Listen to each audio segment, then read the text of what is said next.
Yes, a new short form factor of video on learning Lightburn. No bull. Let's get straight to it. Short and concise in under 5 minutes. Let's go. So I'm going to show you how to change the standard font in Lightburn today. Let's just put some text on the screen to begin with.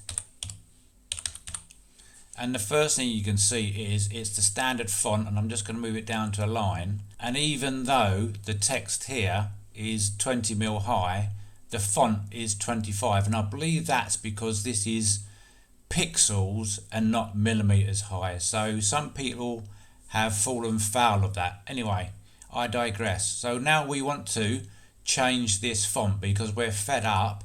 Keep clicking down here and changing the font that we want to use. So let's get a default font set up in Lightburn. So we're going to click on the gear cog, and in 1.7, I believe 1.6 as well, there's a box here, text set in default font, currently on impact. Let's change that to anything, and let's change the size down to something more sensible, 10. Click on that.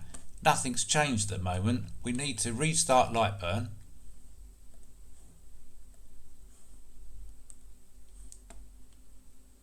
And you can see now the default font has changed.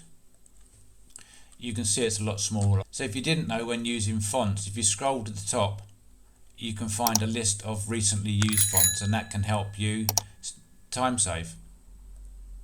So that's it. That's as easy as it is to change the standard font in Lightburn. Hope it helps you. And as ever, have a great afternoon and continue to make some happy smoke. Thank you for making it to the end of my videos, much appreciated. If you like what I'm doing and I've earned your trust and respect, perhaps you would consider subscribing. If you leave a comment, I will answer them as well. And if you give me a thumbs up, it will put a smile on my face. Perhaps you would like some of the videos popping up now. See you in the next one.